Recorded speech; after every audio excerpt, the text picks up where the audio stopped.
आपके मतलब की है, इसलिए ए बच्चे बोलो नहीं भाई, तुम्हें ज्यादा हवा मिल रही है, इसका फायदा उठा ही रहे। हम समझ गए जैसा मस्त हुई है हवा में, वो एक विशेष मशीन लगवाई है आज। आज क्या कल भी लगाई गई थी। हम तो कल तब जान पाए जब नीचे उतर पहुंच गए। बोले यहाँ पर तो बहुत विशेष हवा चलती रही। बोलिए नहीं, देखो यहाँ से जो भी कोई चर्चा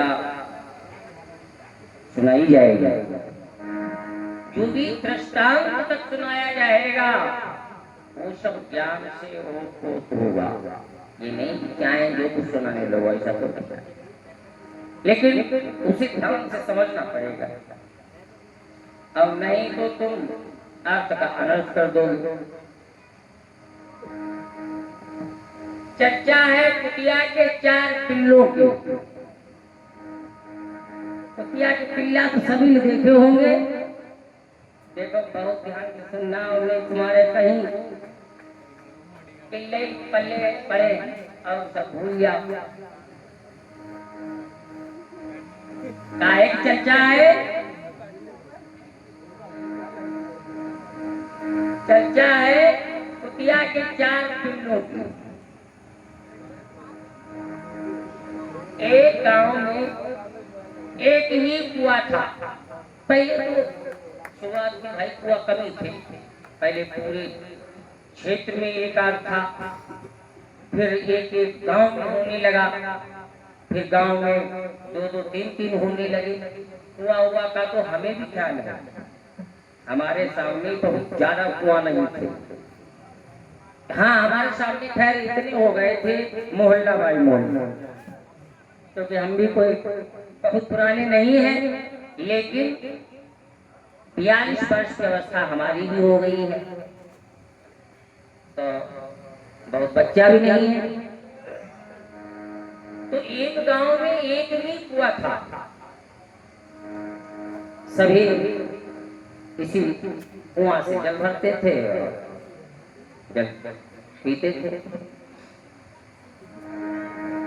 एक दिन क्या हुआ भाई, बोले नहीं, कथा बहुत शांति का विषय है। ये नहीं कि तुम भी अपनी कथा करते रहो, हम भी करते रहे हैं। शांत रहे।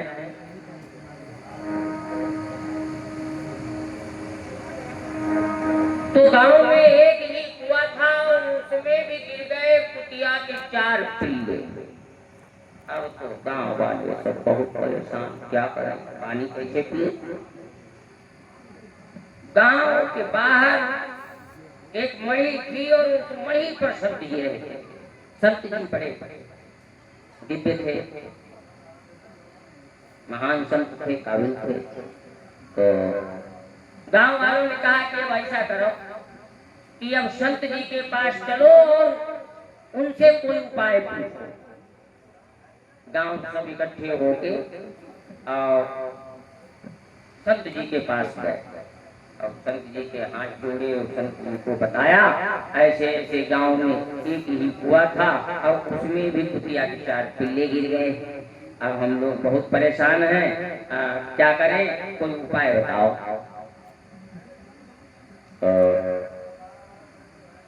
संत जी ने कहा तो ठीक है, हम तुम्हें उपाय बताएंगे। ऐसा करना, कोई विशेष ना विशेष बात हो कर ले, फिर बोली और क्या ना है तो इधर कर ले।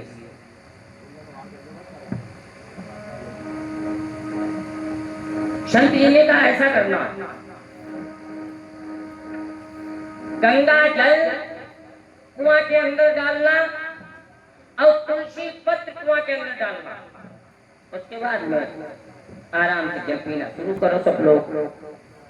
का ठीक है। अब ये गांव वाले सब वापस आ गए संत जी के यहाँ से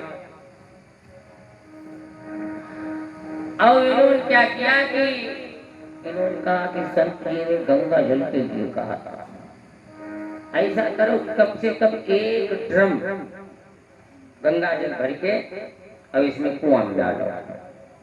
भैया एक ड्रम गंगा जल डाला गया। का तुलसी पत्र 2-4 नहीं, कम से कम डालो 1 आध मोट जानते हो तुम लोग?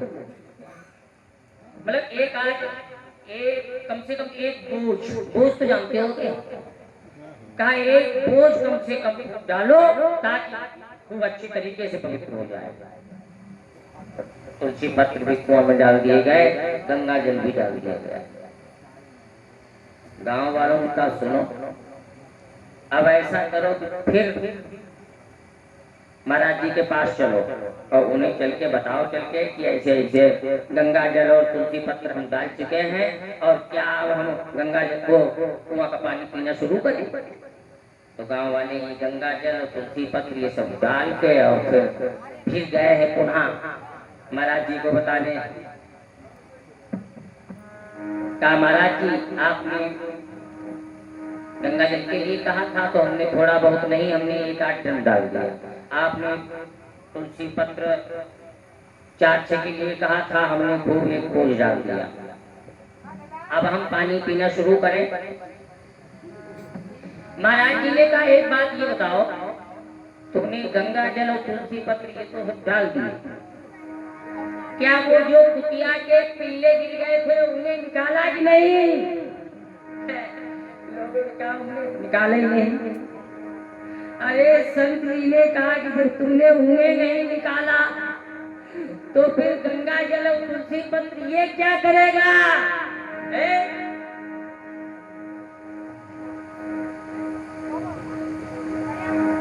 देखिए अब इसे आध्यात्म दृष्टि से देखो, हम तुम्हें असलियत में जो तुम पिल्ला समझ रहे हो उसकी कथा सुनाने नहीं आए। बात कुछ और है। ये कुतिया के 4 पिल्ले क्या है, इसे आध्यात्म दृष्टि से देखें। काम, क्रोध, लोभ, मोह, यही तो कुतिया के 4 पिल्ले हैं। जब तक ये काम, क्रोध, लोभ, मोह रूपी हम पिल्ला इस शरीर रूपी कुएं से नहीं निकालेंगे तब तक कितना हम सत्संग करें, रोज हम सत्संग करें, 24 घंटा हम सत्संग में ही रहे, व्यर्थ, कोई लाभ नहीं मिलेगा। इसलिए कथा सुनो, अच्छी बात है, लेकिन ये जो काम, क्रोध, लोभ, मोह रूपी जो पिल्ला है इन्हें भी धीरे धीरे निकालने की कोशिश करो। चले हम सब पहले सुंदर भजन बोले और तत्पश्चात आगे कथा में प्रवेश करें।